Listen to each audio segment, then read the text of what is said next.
Hello world of YouTube and welcome to the listening log update for April of 2022. I got through 12 albums in April. It was a dense month of releases and there was still stuff that slipped past my cracks that is now sitting on the back burner. But I got through some stuff that my friends were throwing at me. I got to some highly anticipated releases and some surprises, as always, kind of crept into the fray. Without further ado though, let's go ahead and get started.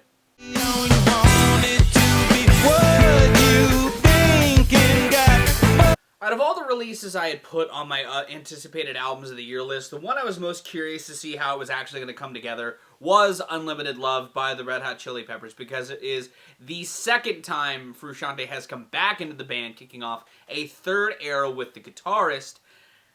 While I was hoping they would embrace the time that Frusciante was away a little more in this album's production, especially since I'm a pretty staunch defender of pockets of the Klinghoffer era, I think the Getaway is alright, and I really appreciate I'm With You and the B-Sides You sessions. It's also just a long period of time without him in the band. You would think the band themselves would have found something they appreciated out of that era. And it does crop up here and there in pockets. While Not the One and the Great Apes do have this ambience that coats the background, it does feel more like a melding between the By the Way style ambience and stuff heard on parts of, like, I'm With You. I feel like it does more come out in the groove-centric tracks. Tracks like What You Thinkin' and Let 'Em Cry have this sort of texturing to the grooves.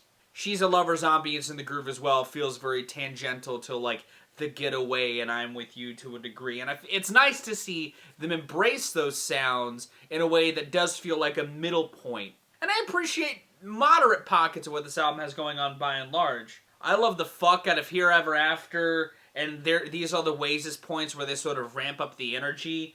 I think Aquatic Mouth Dance is easily one of the best late-era tracks this band has ever dropped. I love the bridge of that song wholeheartedly. And I think that there are some points where the solo work out here sounds just as great as ever from Frusciante. Like on The Great Apes, or on The Heavy Wing. There's solo work on there that I feel like it's still just Frusciante showing off his greatness as usual. There's no denying the chemistry of the band still feels well intact as well. It's one of the magical things about Frusciante being in this band is that he just has been with these guys for so long, and it feels like it just clicks every single time. And I'm glad that while they're, by and large, this does feel like business as usual, they didn't fully abandon where the band had been over the last 10 years. Sure, I wish there was more of it here, but I at least like that there's at least some middle ground met between the two. I think this album's biggest faults more lie in, unlike most Frusciante-era Chili Peppers projects, this one feels like the length is the least justified.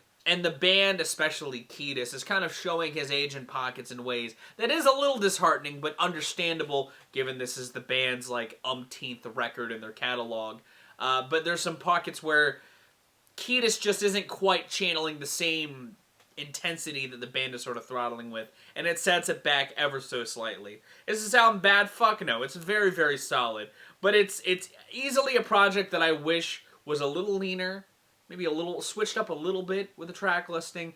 And honestly, they should have picked some better singles to showcase this record, because I think, while I think Black Summer has grown on me, it's easily one of the weakest lead singles for a project. And I think that Poster Child is another weak-ass song that I know they used to try and ramp up the energy, but it's just not a song that does anything for me personally. But this album is still very solid. I'm giving it a 7 out of 10. You know, I still think that it's a good notch in their belt. It's not their worst by any means, but it's surely very much so not their best either.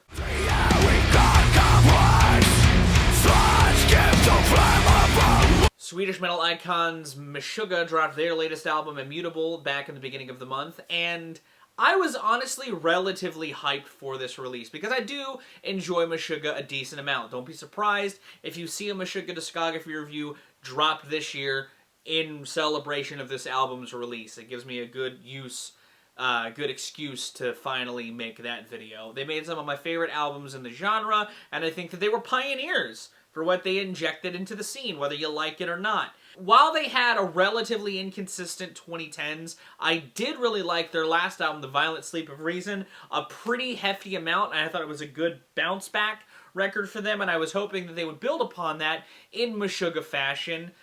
with a follow-up. And while I feel like they do in pockets, they also kind of surprised me in some ways that I thought were nice tonal shifts and points that actually created a starker dichotomy between what I did walk away from liking and what I didn't walk away from liking from this project.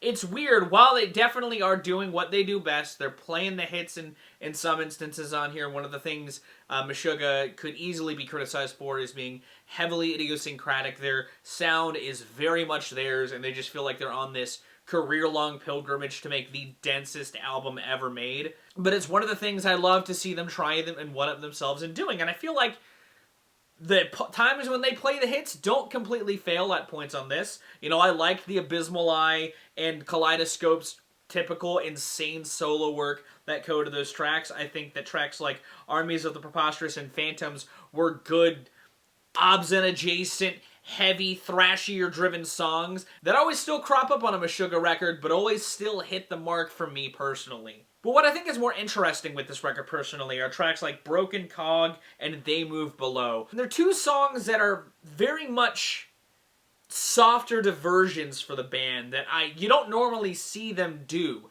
It feels like almost a dissection from the density and harshness that they're known for. And it's not that those songs lack in those departments either, because both build to these heavier crescendos, but I feel like that in and of itself is a refreshing thing to see from Meshuggah, you know?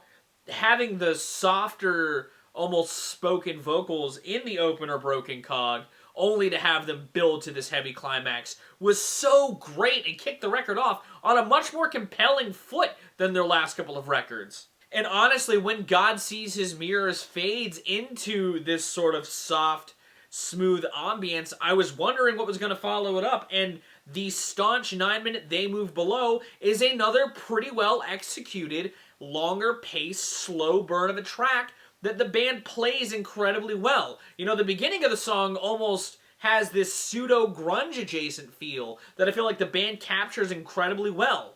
And even when the song does build to its heavier crescendo, it's not quite like the Broken Cogs. It's much more of what feels like an expansion on Koloss, but one that sticks the landing a little better than some of the more instrumental, heavy portions that this record throttles in. You know, I think tracks like Black Cathedral embody the worst form of, like, musical interlude style album making, and it's just a dull guitar interlude that doesn't go anywhere. And for as much as I like Obscene, sometimes they just don't expand on that all that well, and I feel like Ligature Marks is a perfect embodiment of that as well. This album isn't perfect by any means, and it is probably one of the more sloppier composed Meshuggah records by and large. It's far more sloppy than the Violent Sleep of Reason, but I feel like it's still far more compelling than Koloss. I really didn't like Koloss, and it's not an album I go back to really at all, and I feel like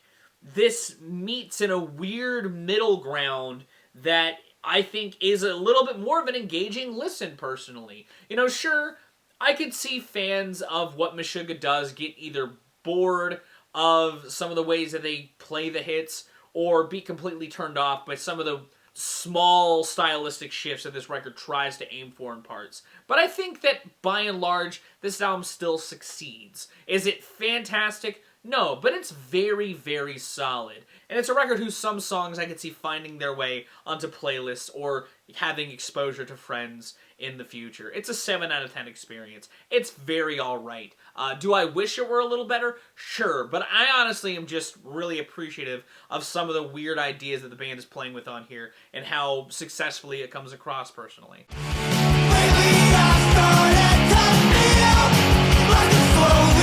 I once made a very pretentious tweet saying we've reached the Ouroboros in postmodernism, and an album like The Unraveling of PUPTHEBAND is the embodiment of that tweet. This is an album whose sole concept is supposed to be a self-reflective, almost self-deprecating look at the frustrations that this band has been swept up in while making another record. It's very much one of the most self-aware releases I've heard, but almost to a detriment. I like pockets of this record. You know, I think that the 4 chords opening is nice, but I didn't need 2 short little interludes poking fun at that even more. I enjoy tracks like Totally Fine and Matilda. I love the lean punk edge on Relentless, and the closer Pup the Band Inc. is filing for bankruptcy. But I feel like by and large, this record isn't as fun to listen to as Morbid Stuff. While it's as sort of dark in pockets as Morbid Stuff got, it's missing just something else. And I think it's because the whole concept of the record is wrapped up in itself. It feels very distancing from the listener and creates a bigger chasm between your fans and yourself in a way that I don't think the band was trying to make, but they definitely did when writing this record. And while I enjoy the production on here, I think that it's very upfront and in your face and ear grabbing, they don't utilize all that much with the production in a handful of instances on this record. You know, I almost feel like it kneecaps some of the moments the album was trying to build towards as well. Like on Cutting Off the Corners, that album feels so flat, but it's supposed to feel like this rising crescendo, I feel like. And the song doesn't do, and the production doesn't lend itself to that payoff that the band was wanting. I also don't like the writing on Robot Writes a Love Song. I don't think it's a song that plays to the band's strengths at all either. I don't know, this record feels like it's trying to do a very specific thing, and while I feel like it does accomplish it, it's not as fun of a concept as the band may have seemed like it felt like to them at the time, and it made this album all the more uninteresting to revisit. It feels like an album that you can listen to once, really get the most out of in that first listen, and then, like 4 Chords Part 3 is, just give you diminishing returns the more that you listen to it. It's not bad, it's just far and a cry worse than what I liked from them, which was their last album, which is the only other album of theirs I really ever listened to. But this album's fine, it's not bad, it's just not as interesting as I was hoping it would have been. I'm giving it like a 5. It's not awful, but it's certainly not great either. The best compliment I can give to the album is that it is lean as fuck.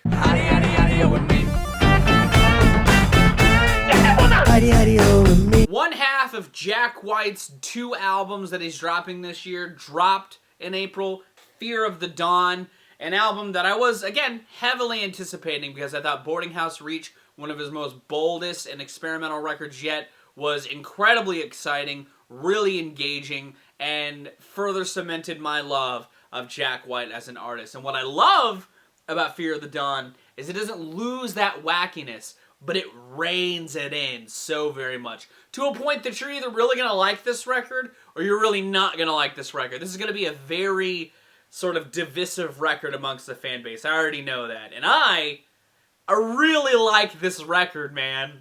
I love how weird this album is. I love how huge this album sounds. The guitars on this album are big as fuck. But I mean, it is dazzling what Jack is pulling together on this project. Between the show-stopping starter of Taking Me Back, which has this groove that just doesn't let up, while Jack White does some guitar wizardry. Something that he continues on the title track, which follows that up immediately with just even more guitar wankery in the best way. I also think he does a really good job of sequencing by and large on this record, because I love how Heidi Ho, this just goofy-ass song with Q-Tip that has a great groove at its core, melts away to Eosophobia, this reggae-tinged track that I think Jack, again, plays a lot better than it may seem like he would. And the guitar density just doesn't let up throughout a lot of the track listing. Again, to a point that I feel like could be detractory for some people, and this record isn't without its faults. While I like the leanness of this record, there's still a couple of pockets that I don't think are as interesting as others. Like, I think Into the Twilight's a really good song. You know, the warbling sounds in Into the Twilight and the mumbling just do a lot for me. As does the incessant groove on What's the Trick. but you don't need the dusk interlude in the middle of that. While I like the Eosophobia reprise and it has a little bit less of a reggae tinge to it, it adds more of the kinetic throttling that the back half of that track does and expounds upon it pretty gracefully. I don't think it leads into a really interesting track. I think Morning, Noon, and Night is it's an okay song, but it's not one of my favorites on the record. But I do think it bleeds really well into the closer, Shedding My Velvet, pretty gracefully, and I like the closer a lot. I feel like it's a good sort of, again, show-stopping number to a record of extravagance and excess to a lot of degree sonically. And I like the bag of tricks that this record's thrown at you. I think this is a great record. I think it's another really good album. And it has me curious as to what the other record he could be making would sound like. I don't know if it's going to be weirder. I don't know if it's going to be more normal. Either way, I'm very excited. But I'm giving Fear of the Dawn an 8 out of 10. I enjoyed this a lot, and I think that it is very much a record worth your time if you liked Boarding House Reach. If you didn't, you may not like this, and you may be sort of disinterested in it. She said, baby, keep me closely. Love it when you hold me. Know that I'm a real one.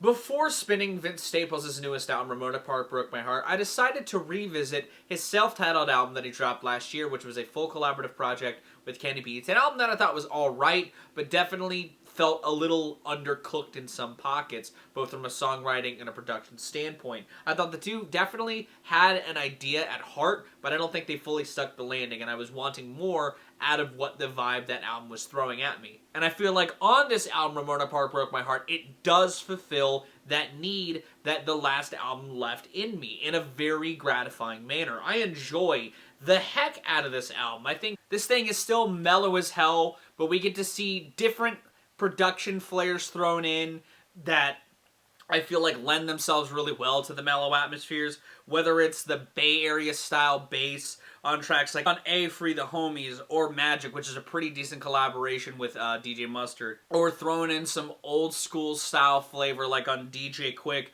or on Paper Cuts, which see him sort of, I feel like, integrating what he was channeling on FM, but in that same mellow touch that he was doing on the self-titled project. Hell, even though Lemonade and Bang That sound like very normal-ass radio tunes, Vince Staples plays them off relatively solidly. I even think Ty Dolla $ign's feature makes the most sense on that song, and it doesn't completely falter. But not only from a production standpoint does this feel like a step up, I do feel like Vince is writing in a caliber that is just a step above what he was doing on the self-titled project. Whether he is interpolating the diss on DJ Quick into his own reflection of disputes he's had in the past, or whether he's talking about his life in the streets, like on Nameless or Bang That. I think that when sparks fly and his relationship with a gun, as it's, embodied almost like it's a person, I think comes across incredibly gracefully. And I think that painting of the life on the streets actually comes to a pretty intimate head on East Point Prayer, in fact. I think that that's another collaboration that works incredibly well with Lil Baby. And I'm not saying this as someone who loves a lot of Lil Baby's work, but I feel like he does come together with Vince pretty well on East Point Prayer. This album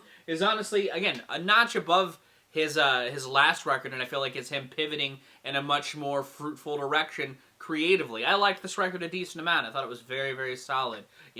I think that his last record was a great warm-up to this, and I feel like dropping just this would have been a big shock to the system, especially following FM, but I feel like this is honestly a good middle point between some of the stylistic creativity seen on FM and some of the mellowness seen on a self-titled. I think that it's pretty good. I could see myself revisiting a decent amount of this throughout the rest of the year, but I feel like if you liked his last record and you also wanted more, you will get more from this newest album, and I'm giving it a 7 out of 10. It's honestly very, very solid.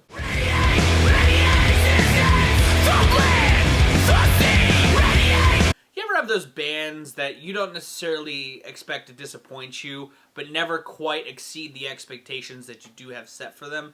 The Cancer Bats are a great embodiment of that to me personally. I always listen to a Cancer Bats album when it comes out, and I always expect to hear some pretty solid hardcore jams, but I'm always wanting just a little bit more out of the guys. They always toe the line of being better than they ever present and as good as I want them to be without ever actually meeting that point. And on their newest album, Psychic Jailbreak, they again reach that point in ways that are kind of surprising to me, though, because they did shift their production style in a way that I feel like is refreshing to me for them, because their last handful of records have all been coated in this similar sheen, and what I like about Psychic Jailbreak is it does dirty up the mix a bit in a way that does benefit some of their songwriting shifts that they double down on this project, but also bring in some stylistic shifts that I don't necessarily think they pay off or they play all that well.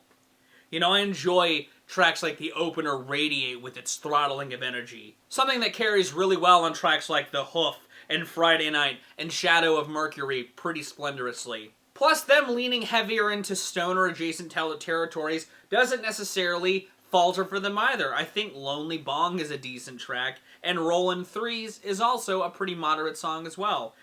But I feel like they've reached this point on the record where they're diving even deeper into like sludgier, slower paced territories that this new production style feels like it's meant to enhance, but they're not pulling together the songs that hit as well as the punkier jams. Tracks like Hammering On and Keep On Breathing, which Keep On Breathing almost sounds like a fucking bar jam in a way that I don't really enjoy seeing this band tap into. On top of that, this album isn't completely consistent, because tracks like Crocodiles don't really do a whole lot for me either. But again, this is just the Cancer Bats living up to their standard that I sort of have continued to see from them. They're not making anything groundbreaking, but they're still an entertaining band to me personally. And I feel like if you like the Cancer Bats, you'll still like stuff from this new album. I'm giving it a 6 out of 10, just like I think I gave their last 3 albums. Money counter ding, it's so exciting. Summertime, Winterfell, I'm the night. Many music fans know album art is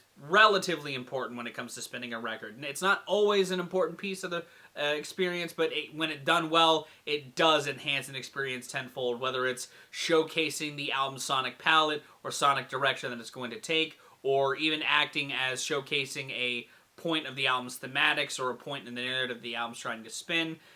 Great album art enhances the art tenfold, and Pusha T's It's Almost Dry's album art does enhance the lo-fi, almost foreboding edge that the album has throttling at its core. Off the heels of one of his tightest, most well-constructed records to date, Daytona, It's Almost Dry sees Pusha continuing to pillage forth in excellent splendor. The production on this is fantastic across the board. Pharrell and Kanye pulling together a handful of beats with other producers, creating these backdrops of unsettling styles for Pusha to deal his typical brand of coke-fueled raps on top of them.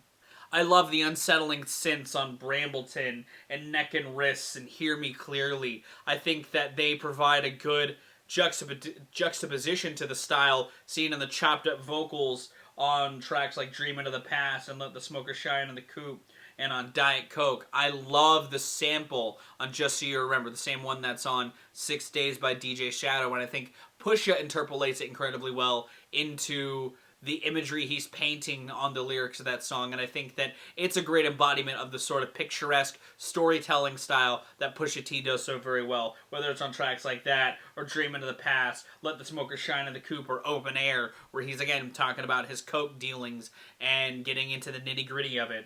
I like that he still has some points where he throws some decent hooks in there, like on Diet Coke, or Let the Smoker Shine in the Coupe.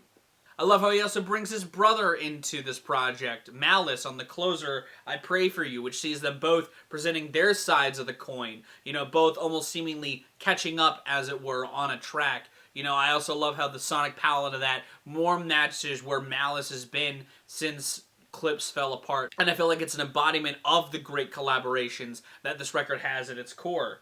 You know, I also love Jay-Z on Neck and Wrists. I feel like his flow and delivery matches the lo-fi beat on there. I also think Lil Uzi Vert actually does a better job than Don Oliver on Scrape It Off. And Don Oliver, again, that track sort of embodies some of the bad collaborations that this album has going on in it, like both Kanye West features. I can give a shit less about Kanye West rapping on this project, and I feel like he brings the record down from better places. And I honestly was hoping for more out of Rock and Roll. Yeah, I think Cuddy's fine on it, but given it's the last collaborative song we're going to see between Cuddy and Kanye for the foreseeable future, I was hoping it would have come together a little better than it did on Rock and Roll. This album isn't perfect, but neither was Daytona. Regardless of that, though, this record still showcases a lot of quality and a good sonic palette for Pusha to do his style on, and I feel like he does it ever so gracefully. This is a great notch in his belt. I'm giving this an 8 out of 10. Easily some of the best songs in his career still are on this project. It's just held back by some of the collaborations that fall a little flat to me.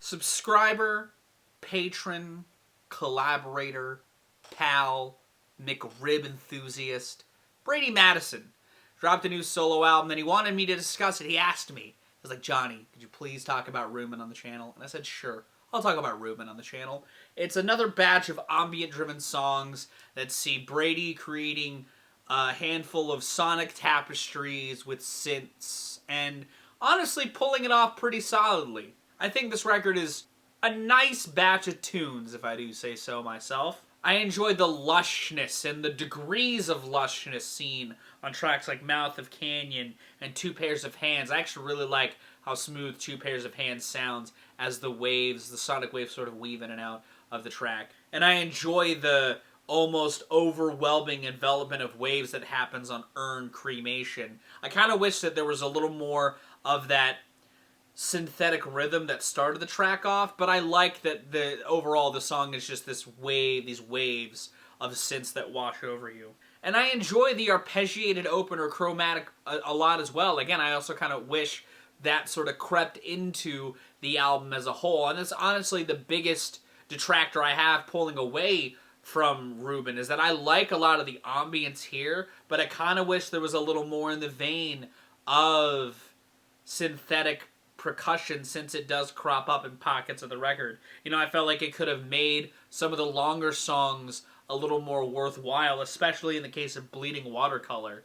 I like the way that song sort of builds up, and I like the propulsive rhythm that lies beneath that, but I don't like how the back portion of the song kind of falls out and we get just kind of this ambiguous ambience with these percussives that kind of sting up in the back of that. It's not bad, but I kind of wish there was a little more of just either a split into something else, two separate ideas melded into one, or a sort of follow-through with where that track was building up to. And while I like pacing backwards a lot, I think it almost gives me almost Disaster Piece adjacent vibes. I also kind of wish there was a little more of a payoff to the weaving build-up that song has going on. You know, it's not bad, it's certainly not bad at all, but it just left me wanting a little bit more. And there was a lot of pockets on here where I was pretty satisfied with what was going on. Again, I like the overwhelming envelopment of waves and sonic, you know, ambience that coats a lot of this. But there were parts where I was just wanting a little extra in the mix there. But this is honestly good. If you like ambient music, there's some good sonic tapestries painted on Rubine that I think you would enjoy if you dig some of the stuff that I've heard Nicholas Jarre kind of tap into a little bit, and Tim Hecker, but in a much more minimal atmosphere on Rubine. It's really solid. I'm giving this like a 7 out of 10. Could have been a little bit better, but I liked a lot of what was here. Niggas say they nice, but don't shake shit up like the Butch. I got a movie deal, but chillin' cause my real... I wouldn't consider myself a Benny the Butcher stan, nor would I say I'm as extensively knowledgeable on his collective discography as I am other rappers that I've talked about in this month's video. But I do like what I've heard from the guy, and I think that he is pretty good on the mic. I feel like he's dropped some great verses, both featured and on his own. And I feel like Tana Talk 4, for being the 4th entry in a series, still showcases a lot of quality stuff from Benny. And one of the things I really like about Benny the Butcher is how well he can work with another artist. And I feel like on this project especially, while there are some features I was wanting a little more out of, some of the ones on here come together incredibly well. Whether J. Cole on Johnny P's Caddy, or Boldy James on Weekends in the Perry, is a song that has this very well-told story that I feel like Boldy James just fits in the pocket with so very well. Or Conway the Machine on Tyson vs. Ollie, a really good sort of modernization of a meth vs. Chef. Just two quality rappers getting on a song together and dropping some good stuff. Hell, including the subject matter, I think Diddy and Benny come together fantastically on 10 More Commandments, a track that is a great showcasing of the quality instrumental work that's on this project as well. Hell, even the tracks I don't like as much, like Back Two Times and Thowie's Revenge, are saved a bit by how quality the instrumentals on those particular tracks are. There's a great marriage of New York style coding a lot of this project, whether it's the more boom bap driven stuff, the experimentations that boom bap has gone through over the years, or even just some wistfulness that helps lend to Benny's flow. This record, by and large, is incredibly well put together. I just don't think it is all killer. It feels like there's a little bit of filler, or there's some tracks that, like I alluded to, I don't like quite as much as others. While I enjoy some of the storytelling seen on tracks like Billy Joe or Weekend on the Perrys or Super Plug, I kind of wish the track listing placed them a little bit better as well. The sequencing on this record isn't quite aces, but I feel like by and large this is a competent set of tracks from Benny, and the production that he hops on suits his, overall, whether it's to match in intensity or to help pay homage. A lot of the things feel mindful on here in a way that I think does come across incredibly well. By and large, it's a pretty solid hip-hop record with some quality jams in there. I'd give this like a 7 out of 10.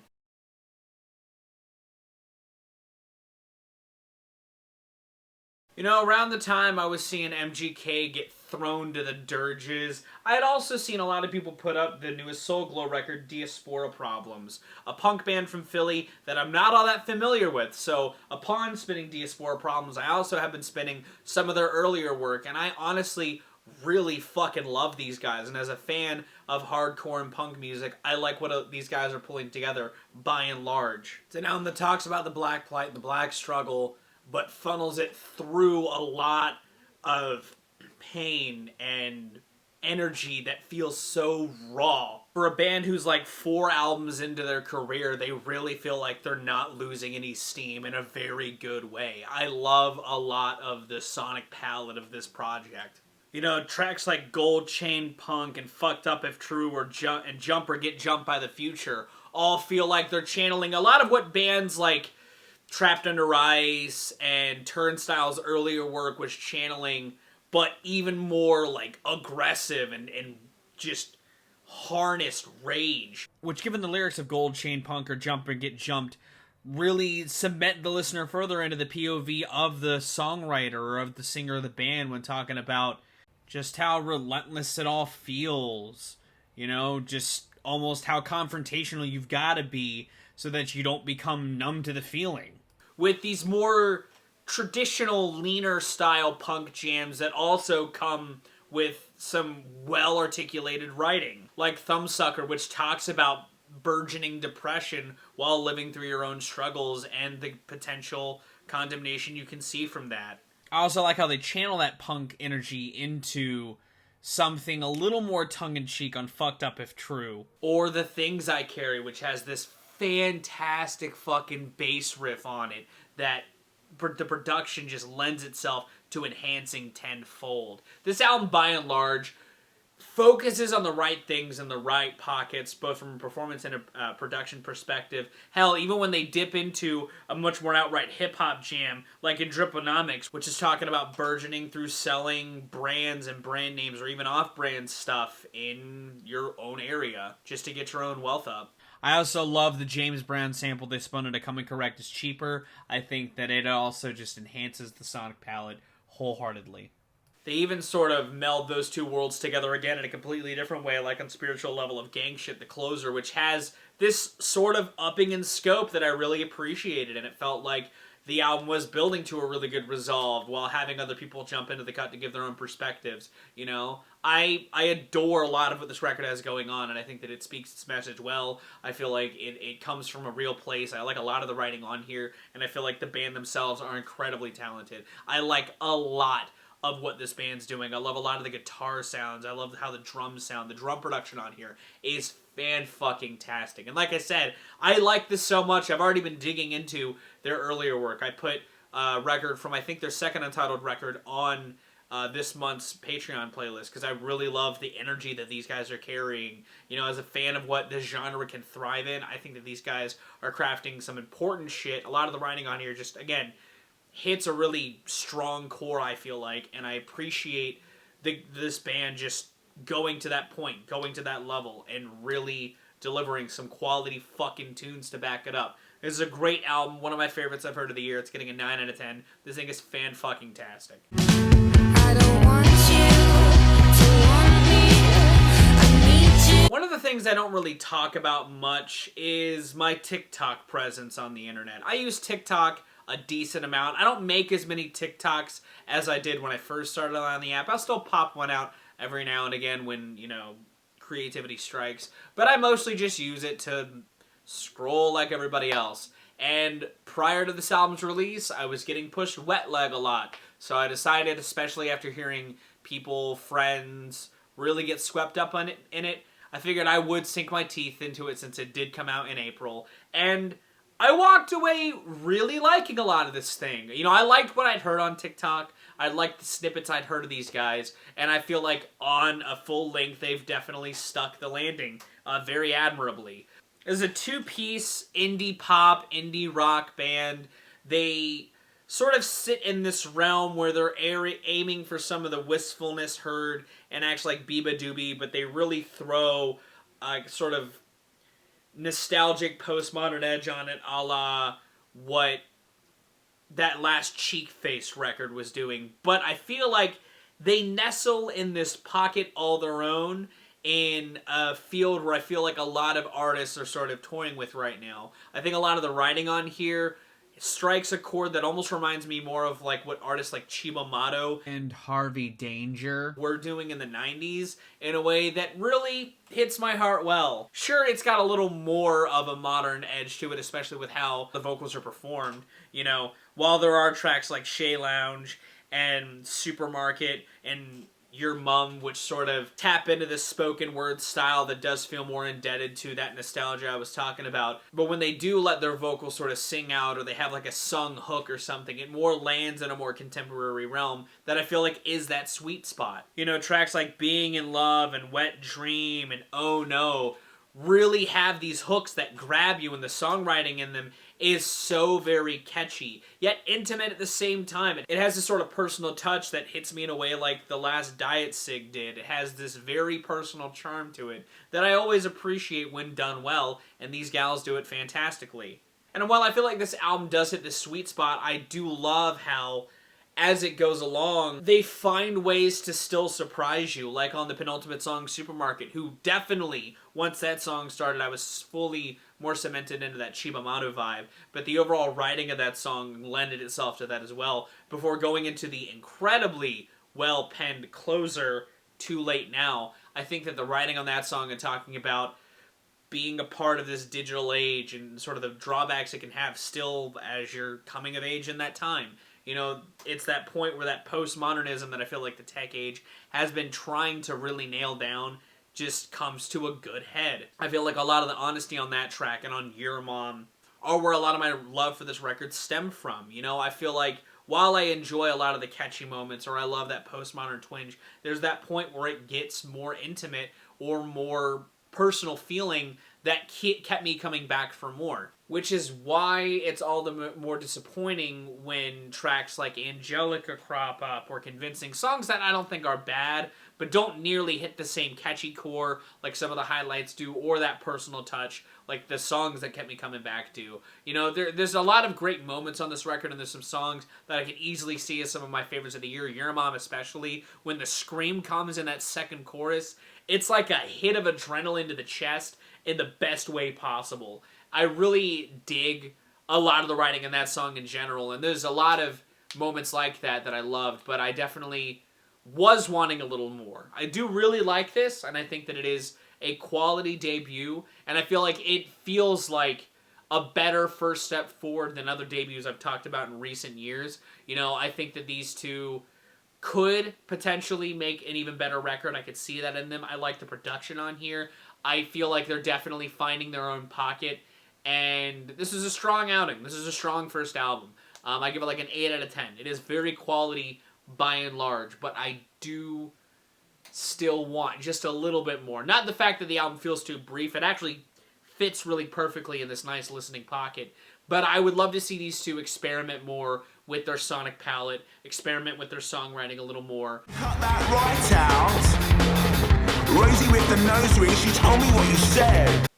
It may have come as a surprise, potentially, that I was excited for Alpha Games, given how bad Hymns was. But you guys know, I like Block Party, and I'm willing to give any new record they have a chance. And especially after hearing Traps, I was like, you know what? There's something here, and I'm excited to see what's next. And while I rode that hype train for a while, I will say as the second and third singles dropped, and I liked them, but I was liking them less and less the more that they came out, my hesitations started to arise with Alpha Games. But now that it's here, and I've given it a healthy number of spins, I really like this thing. I think that it is a very solid Bloc Party album. Still miles better than Hymns. I like that this album is brief. You know, Bloc Party are known to having albums that encroach in hours in length very easily. But I like that they kept it lean on Alpha Games. It's almost to a detriment in some instances. You know, while I like Callum as a Snake and even Traps, or If We Get Caught, some of those songs I do feel like could have been extended a little more could have been wrought out of them to flourish them out into true excellence. Still, Traps is a banger of a song, and I fucking love the groove on If We Get Caught. Even if a lot of the more electronically leaning cuts on this album don't do it quite as much for me, I do like If We Get Caught, and in C2 a decent amount. I also like how the writing feels a little more in line with what I typically go to Bloc Party for. You know, Traps, songs like Day Drinker and You Should Know the Truth and By Any Means Necessary feel like they fit really in line with where the band was writing in on intimacy. You know, I feel like there is a real intimate touch to a handful of the record in ways that don't always come together. Like I said, I didn't really like the third single, The Girls Are Fighting, all that much. And I think Sex Magic isn't awful, but I've definitely heard other songs do this better. But given I didn't know where this band was going to go after Hymns, I'm just glad to see them bouncing back in a direction that I think suits them a lot better, with a pacing that feels like a breath of fresh air for the band. I also feel like the collective band, by and large, gets to shine more on this project. You know, I know I've talked a lot about the songs themselves, but I mean the drums on this project, by and large, I think are quality. You know, while I'll always miss the chemistry between Matt Tong and Gordon Mokes, I actually think Louis Bartle and Justin Harris have some chemistry on this project, far more than anything that may have been showcased on Hymns. I think that a lot of the grooves that the band settles in on here do see them flourishing out into other avenues while also retaining a lot of what makes the band interesting to begin with. It's a pretty solid album, all things considered, and it's gotten me in a bit of a Bloc Party binge, which is never a bad time. I'm giving this a 7. It's solid. It's a really solid album, and when looking at the Bloc Party discography, this isn't a bad notch in their belt. It's not their worst, but it's still a far cry from their best. It's not another classic, but it is proving that they should not be counted out. And that was my listening log update. What did you think about it? Did you like it? Did you not? Let me know in the comments down below. If you have an album you would love for me to spin and put on this segment, leave that in the comments down below as well. If you want to see more of my music, gaming, and general nerdery content, be sure to subscribe. Special thanks to my patrons. If you want to join their ranks to get early access to content, exclusive content, or to help drive the community, it's linked in the description. The update is live on there. The playlist will be live. Will be going live soon. And I'll have some other goodies going up there. Polls, all that sort of stuff. But I'm going to get out of here. Thank you again so very much for watching. I've been Vowel Rack. You guys have good days, lives, and situations. And I'll see you another day.